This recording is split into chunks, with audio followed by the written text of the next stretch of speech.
She was sold to save her family's name, but her new husband's silence hid a past darker than her own.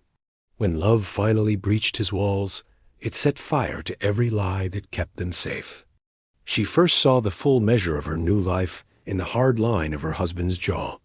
Silas Blackwood stood on the porch of the sprawling ranch house, a silhouette against the bleeding sunset, twice her age and carved from the same unforgiving landscape he commanded. He did not offer a hand as she descended from the carriage, her wedding dress, a garment of pale sacrificial silk, already collecting the fine red dust of his domain. He simply nodded, his gray eyes assessing her not as a bride, but as a new piece of livestock, valuable but prone to flight. Inside, the house was a monument to his restraint. Polished wood gleamed under the oppressive weight of silence, every chair and table fixed in its proper place, governed by the spectral presence of his housekeeper, Mrs. Gable. Her gaze was a physical thing, sharp and constant, reminding Elara that she was an intruder in this cold, masculine world. Her duty was simple and unspoken, to be a respectable wife, to mend the failing fortunes of her family with this prosperous match, and to expect nothing more than the shelter of his name. In their first week as man and wife, they exchanged fewer than 100 words. They ate their meals at opposite ends of a mahogany table long enough to host a banquet, the clink of silverware the only conversation. At night, he retreated to his study, the door closing with a soft, definitive click, while she lay in the cavernous master bedroom, the sheets smelling of lavender and loneliness. She was the mistress of a house that felt nothing like a home, a wife in name only. The reputation of Silas Blackwood was a fortress, and she was its solitary, ornamental prisoner. She learned to drift through the hallways like a ghost, her footsteps light on the floorboards, her presence carefully curated to be as unobtrusive as possible. One evening, drawn by a sliver of light from under his study door, she paused, her breath catching in her throat. She heard not the rustle of ledgers or maps, but the faint, melancholic sigh of a violin. The music was raw, full of a yearning so profound it felt like a wound. It was a sound that did not belong to the cold, unyielding rancher she knew. It was a secret, a crack in the granite facade, and in the dark, silent corridor, Elara felt the first treacherous stirrings of curiosity. It was a dangerous seed to plant in such barren soil. The sound that finally broke the suffocating quiet of their arrangement was not a word, but a cry of distress. A storm had raged through the night, and in its wake, the pre-dawn air was cold and heavy with the scent of wet earth. Unable to sleep, Elara had wandered from the house, pulling a shawl around her thin nightgown, and found herself drawn to the stables. A lantern cast a single golden orb of light in the cavernous dark, and inside it she saw him. Silas was on his knees in the hay, his broad back to her, murmuring in a low, soothing tone she had never heard him use. At his feet lay a newborn foal, its spindly legs trembling, its breath coming in shallow, ragged gasps. The mother, a beautiful mare, paced anxiously in the adjacent stall. Elara watched, hidden in the shadows, as her husband worked with a desperate gentleness. He wrapped the foal in a thick woolen blanket, his large, calloused hands she had only seen gripping reins or signing papers, moving with an astonishing tenderness as he cleared the foal's airways and rubbed its shivering body. There was no coldness in him now, no distance. There was only a fierce, protective focus, a vulnerability that stole the air from Elara's lungs. He was fighting for this small, fragile life with a passion she couldn't reconcile with the man who sat across from her at dinner. She must have made a sound, a soft intake of breath, because his head snapped up. His gray eyes, illuminated by the lantern light, found hers in the darkness. For a moment, he looked like a man caught in a profound act of confession. His guard was down, the mask of the stoic rancher stripped away by the raw immediacy of life and death. He didn't order her away. He simply held her gaze, and in that shared silence, over the fragile body of the foal, something shifted between them. An unspoken question hung in the air. "Help me," he said, his voice rough. It was not a command, but a plea. Elara moved without thinking, kneeling beside him in the straw. She took the corner of the blanket he offered and began to rub, her small hands working in rhythm with his.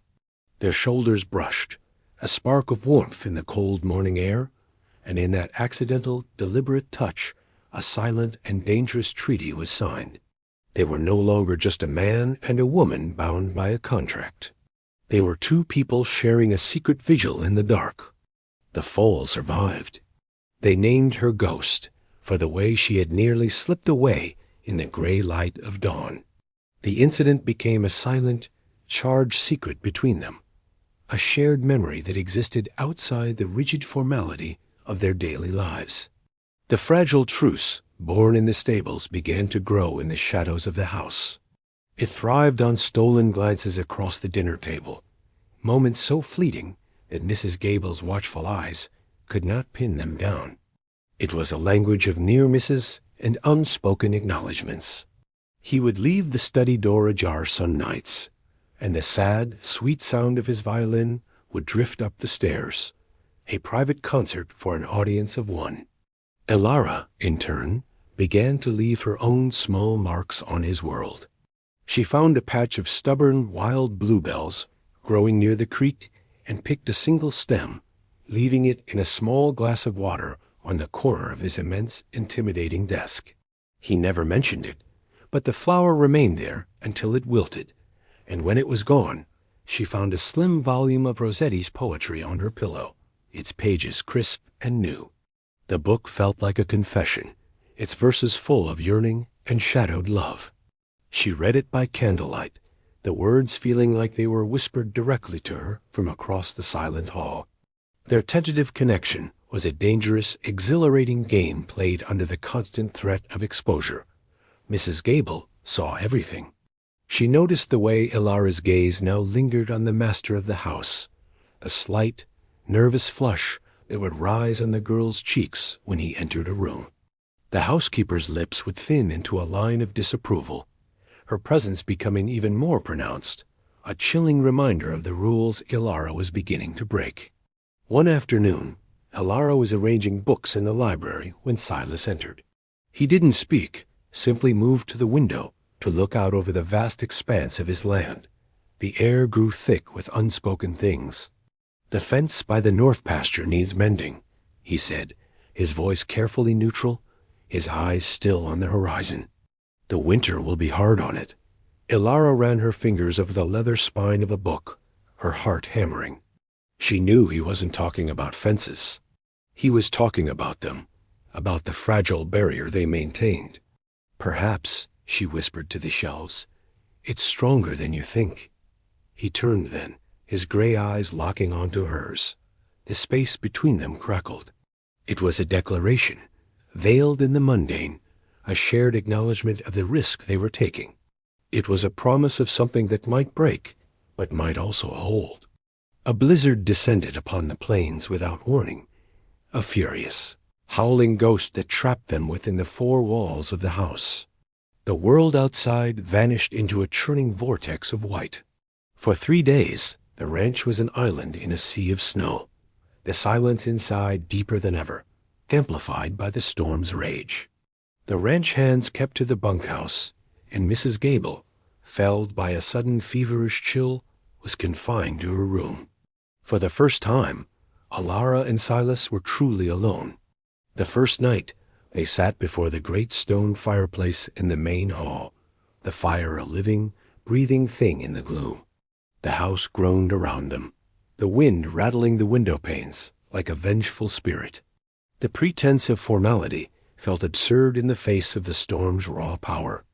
Elara, huddled under a thick quilt, watched the flames dance across the hard planes of his face, softening the lines of his austerity.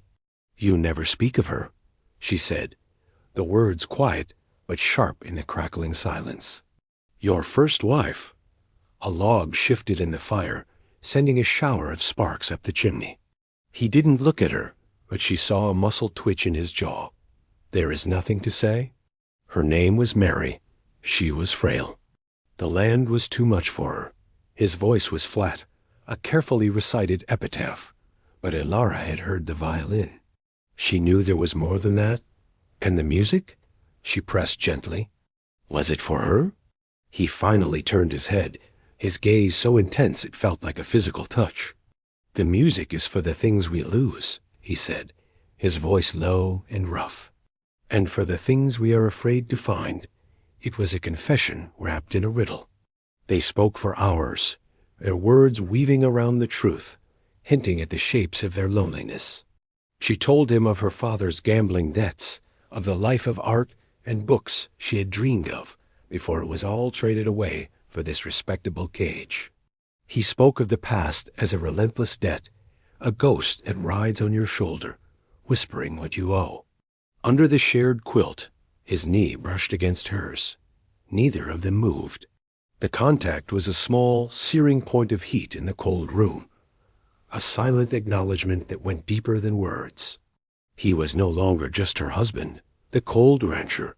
He was a man with ghosts of his own, a man whose secrets called to hers. In the heart of the storm, surrounded by a world erased by snow, the walls between them began to crumble. The thaw, when it came, felt like a betrayal. The snow receded, revealing the hard, muddy truth of the world, and with it, the return of routine and watchful eyes. Mrs. Gable recovered from her illness, her gaze sharper than ever, as if she could smell the change in the air, the lingering intimacy from the storm. The fragile bubble of solitude had burst, leaving behind a tension that was almost unbearable. Elara's curiosity, ignited by Silas's cryptic words about debts and ghosts, had hardened into a quiet, desperate obsession.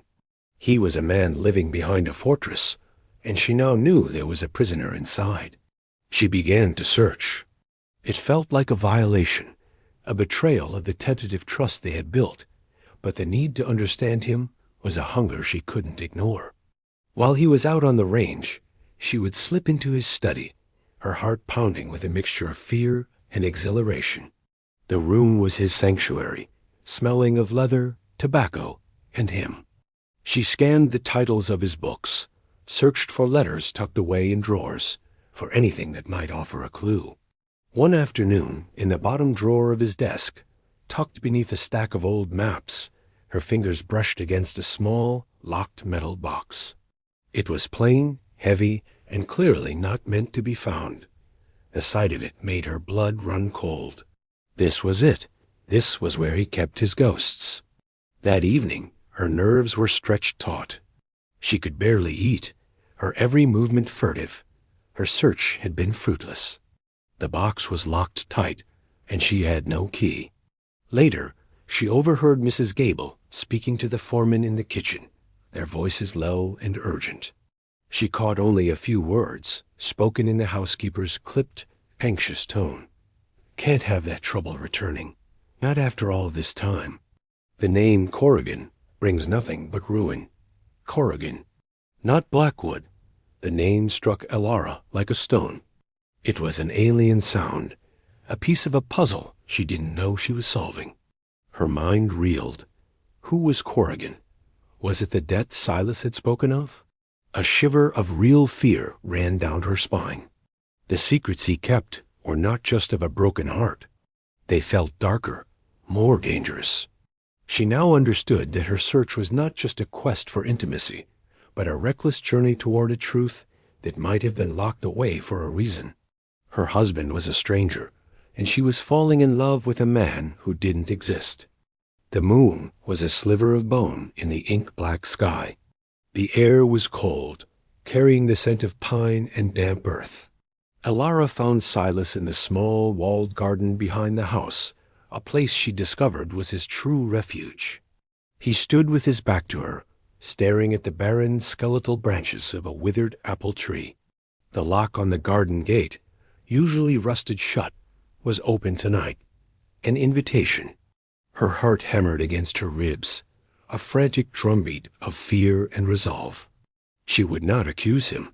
She would not demand the key to his locked box or the truth about the name Corrigan. She would offer him something far more dangerous. A choice. "I know you are afraid," she said, her voice barely a whisper. He stiffened, but did not turn. "You should go back to the house, Elara." His tone was a warning, a final attempt to raise the wall between them. "It's cold out here." "No," she said, taking a step closer. His shadow stretched long on the frosted ground, almost touching her feet. "The cold is not out here. It's in the secrets we keep." "It's in this distance you demand?" She could see the tension in his shoulders, the rigid set of his spine. He was a man bracing for a blow. "I don't want your history," she said, her voice trembling but clear. "I don't need the man you were. I just need you to not shut me out of the life we have now." He finally turned, and in the pale moonlight, his face was a mask of torment. The cool, controlled rancher was gone, replaced by a man hanging on by a thread. His gray eyes were dark, with a pain so profound it made her ache. "You don't know what you're asking," he rasped. "To let you in would be to ruin you." "Then ruin me," she breathed, the words a reckless vow. The space between them vanished. He moved in a single fluid motion, his hands framing her face, his thumbs stroking her cheekbones as if memorizing her. His gaze dropped to her lips, and the world seemed to stop, holding its breath. And then he kissed her. It was not a gentle kiss. It was desperate, hungry, a release of years of solitude and fear. It was the taste of whiskey in winter, and a sorrow too deep for words. It was a confession, a surrender, a seal on a dangerous pact made in the moonlight. In that moment, they chose passion over propriety, a shared future over separate, safe prisons. They had lit a match in a house full of gunpowder. Their secret affair began in whispers and shadows, a fragile world built in the moments stolen from the day. A clandestine meeting in the library after the house had fallen silent, the air thick with the smell of old paper and the scent of her hair. His fingers would find hers in the darkness, a silent, desperate language of touch. A hand pressed to the small of her back as they passed in a corridor, a gesture that looked like courtesy but felt like a brand. They were playing with fire, and the heat of it made them both reckless and alive. The change in them was subtle, but to a watchful eye it was a blazing signal. They moved with a new awareness of each other, their stolen glances now holding a dangerous shared knowledge. Elara, once a pale ghost haunting the hallways, now carried a quiet luminescence, a secret bloom of warmth in her cheeks. Silas, in turn, had lost some of his harsh edge. The lines around his eyes seemed softer, the granite facade occasionally cracking to reveal a flicker of a smile meant only for her. But their newfound light cast long, dark shadows, and in those shadows, suspicion began to grow. Mrs. Gable's scrutiny intensified. She would appear silently in doorways, her presence a cold draught, her eyes missing nothing, the book left open on a shared settee, the way Silas's gaze followed Elara as she left a room. One morning, she entered his study to dust and found a blue ribbon. One Elara had worn in her hair the day before, lying on the floor near his desk. The housekeeper picked it up, her expression unreadable, and tucked it into her apron pocket without a word. The threat of exposure now had a name: Jedediah Thorne. A neighboring rancher, a man of rough charm and boundless ambition. Jedediah had been a suitor for Elara's hand before her family had chosen the security of the Blackwood name. At a Sunday social in town, he watched them. He saw the way Silas stood just a little too close to his young wife, the proprietary hand on her elbow that was more than mere duty. He noticed the private smile she gave him when she thought no one was looking. Jedediah's friendly demeanor curdled with a jealousy he barely concealed. "Blackwood seems to have tamed you, little bird," he said to Elara, his voice slick with insinuation as he cornered her near the lemonade table. "Or is it the other way around?" The barb struck its mark, and Elara's nervous flush was all the confirmation he needed. He began asking questions in town, casual inquiries about the mysterious Silas Blackwood, a man who had arrived 5 years prior with a fortune and no past. The whispers had begun. Jedediah Thorne was not a man to let a suspicion go. Fueled by a potent cocktail of jealousy and wounded pride, his casual questions morphed into a determined investigation. He rode to the dusty county seat of Chilton, a place Silas had listed as his prior residence on the land deeds. He spent 2 days talking to old sheriffs, dusty clerks, and town gossips. The name Silas Blackwood drew only blank stares. No one had ever heard of him. But when Jedediah, on a frustrated whim, described the man tall, gray-eyed, with a scar hidden just below his hairline, an old bartender's eyes flickered with recognition. The name he offered, however, was not Blackwood. It was Corrigan, Caleb Corrigan. A name tied to a story the old-timers still told in hushed tones. A daring stagecoach robbery a decade ago. 2 men who vanished with a fortune, one of them known only as the Ghost. Back at the ranch, Mrs. Gable saw the noose tightening. She loved Silas, not as a woman loves a man, but as a loyal servant loves the life they helped build and protect. She had been his late mother's closest confidant, and had followed him here to this new life, the keeper of his secrets and the guardian of his fortress. She saw Elara not as a source of his happiness, but as the spark that would ignite the ruins. The girl's love made him careless. In a desperate attempt to protect him, the housekeeper began her own quiet campaign of sabotage. She would mention to the other staff, just loudly enough for Elara to overhear, how much Mr. Blackwood missed his first wife's quiet dignity. She moved Elara's things, a misplaced book or shawl, making the girl seem flighty and forgetful. She intercepted a note Elara had left for Silas, a simple request to meet in the garden, and burned it, telling Silas later that Elara had gone to her room with a headache. It was a cruel, subtle war of attrition, designed to drive a wedge of doubt between them, to force Elara out before her presence brought the whole house of cards crashing down. But it was too late. One afternoon, a rider came with an invitation.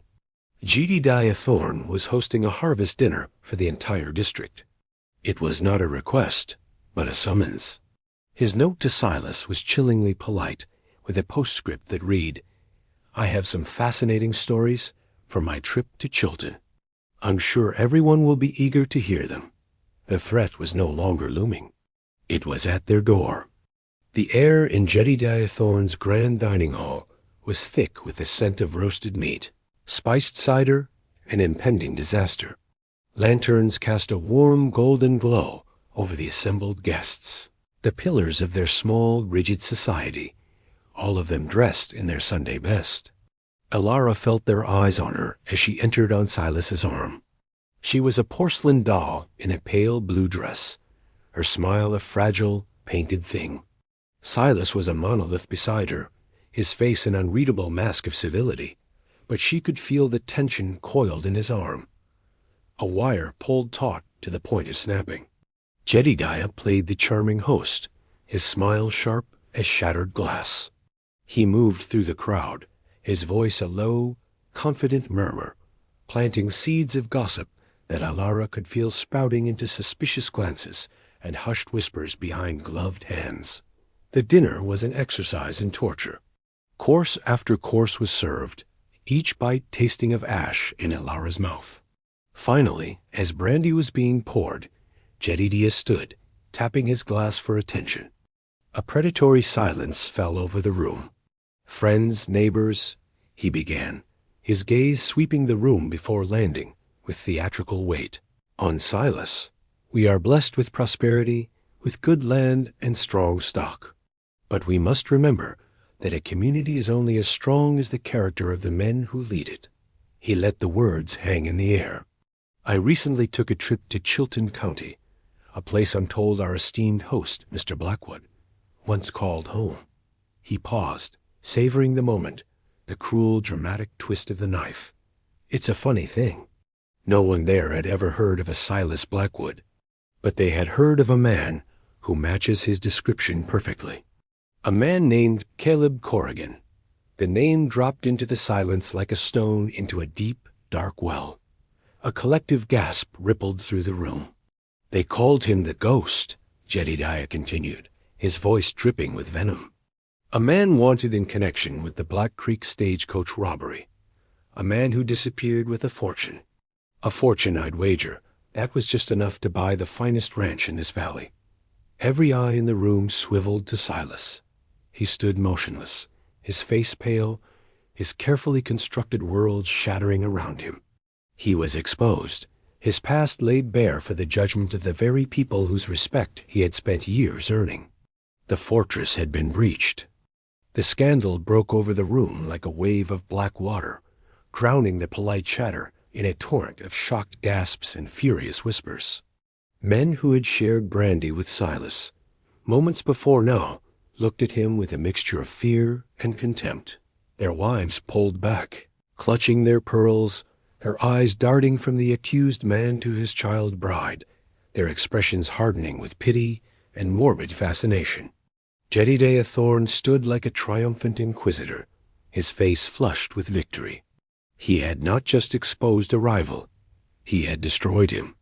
The local sheriff, a guest at the dinner, was already rising from his seat, his face grim, his duty clear. Silas did not move. He seemed frozen, a statue in the eye of a hurricane, the weight of a decade of lies finally crashing down on him. But before the sheriff could take a single step, Elara moved. She let go of her husband's arm and stepped forward, placing herself between him and the accusing crowd. Her heart was a wild bird beating against the cage of her ribs, but her voice, when she spoke, was clear and steady. "The man you are talking about does not exist," she said, her gaze sweeping over the hostile faces. She did not look at Jedediah. She looked at her neighbors, at the women who had offered her polite, cool smiles. "I do not know anyone named Caleb Corrigan. I only know my husband, Silas Blackwood. It was a lie, a foolish, desperate, and magnificent lie." A murmur of disbelief went through the crowd. "The man I know," she continued, her voice gaining strength, "is the one who fought all night to save a newborn foal in a storm. The one who treats his men with fairness and respect. The man who has shown me more kindness than I have ever known." She turned then, her back to the room, and looked up at Silas. Her eyes, shining with unshed tears, held his. It was a public declaration, a vow made not in a church, but in the ruins of their reputation. "I love him," she said, her voice dropping to a near whisper, meant only for him, but heard by all. "And I will stand with him." The sheer, defiant audacity of it stunned the room into silence. It was no longer a simple matter of a criminal in their midst. She had transformed his scandal into their scandal. Her love, so recklessly declared, became a shield. In that moment, seeing her sacrifice, seeing the ruin she was willing to embrace for him, something broke in Silas. The ghost of Caleb Corrigan died, and the man he had become made his choice. He took her hand, his grip firm and grounding, and faced the crowd, not as an outlaw, but as her husband. They left the dinner in a storm of their own making. The silence in the carriage on the ride home was not the cold, empty silence of their early days, but a heavy, charged atmosphere, thick with unspoken terror and a strange, fierce intimacy. They were pariahs now. The life Silas had so painstakingly built was gone, traded for a single defiant declaration in a crowded room. Back inside the house, they stood in the grand foyer, the door bolted against the world that had turned on them. The law would come. It was only a matter of time. "You should have let them take me," Silas said, his voice raw. He would not look at her, staring instead at his reflection in the dark glass of the window. "You should have saved yourself." Elara came to stand beside him, her reflection appearing next to his, a small pale flame beside a shadowed oak.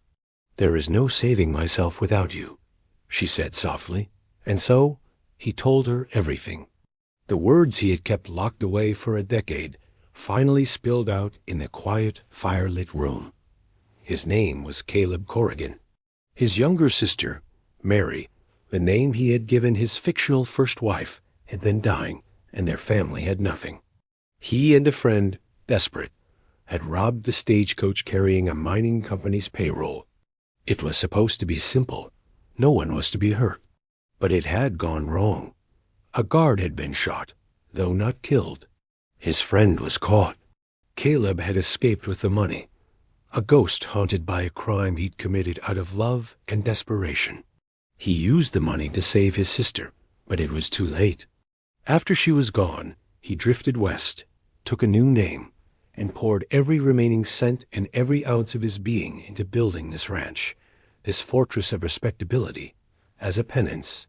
He had lived every day waiting for the past to catch up. He spoke, and she listened, the firelight casting dancing shadows on the walls around them. It was a night of brutal honesty, of confessions whispered in the dark. The secrets were finally out, not just the facts of his past, but the deep, aching loneliness that had shaped him. She took his hand, her fingers lacing through his, a silent anchor in the wreckage. There were no more lies between them. All they had left was the terrifying, fragile truth, and a love that had chosen to burn in the ruins. The sun rose on a world irrevocably changed. The ranch, once a symbol of power and prosperity, was now a place of whispered disgrace, its borders patrolled by the long shadows of scandal. The sheriff did not come that day, nor the next. The law, in their remote corner of the world, moved slowly, but its approach was as inevitable as the changing seasons. In the strange, quiet limbo that followed, Elara and Silas existed in a world of their own making. Mrs. Gable, her face a mask of grim loyalty, turned away the few curious neighbors who dared to ride up to their gate. The ranch hands, to Elara's surprise, remained, their allegiance to the man who had always treated them fairly stronger than the gossip from town. For the first time, Elara and Silas were truly partners. They spoke of the future, not in terms of what they would lose, but what they could build from the ashes. He showed her the ledgers, explaining the workings of the land she was now bound to. She read to him by the fire at night, her voice a soothing balm on his raw nerves. They were no longer hiding in the shadows. Their love existed in the full, harsh light of day, and it was stronger for it. A week after the disastrous dinner, Silas made his decision. He would not run. He would not live as a ghost any longer. He rode into town, with Elara beside him in the carriage, her head held high. He walked into the sheriff's office and turned himself in. The trial was a quiet, sober affair. Jedediah Thorne's testimony was damning, but the story that unfolded was more complex than he had painted. The guard from the robbery, now an old man, was found and testified that his wound had been minor, and that Corrigan had shown remorse even then. Elara spoke, her testimony not of his crime, but of his character. Her unwavering belief in him, the fierce, defiant love of the 17-year-old girl for the 35-year-old outlaw, swayed the heart of the stern-faced judge. His sentence was merciful, 2 years in a federal prison for his past crime. The 2 years were a lifetime. Elara ran the ranch with a quiet determination that surprised everyone, guided by Silas's letters and the gruff, protective loyalty of the foreman. She grew from a girl into a woman, her spirit forged in hardship and solitude. The day he was released, she was waiting for him at the gates, not in a carriage, but on horseback, a woman of the land. He looked older, the gray in his hair more pronounced, but his eyes, when they met hers, were finally free of ghosts. They had lost their grand status, their name forever marked by the scandal. But as they rode home together, across the vast, open prairie, under an endless sky, they were not prisoners of their past. They were survivors, their future a fragile but open road, a life built not on reputation, but on a dangerous, ruinous, and redemptive love.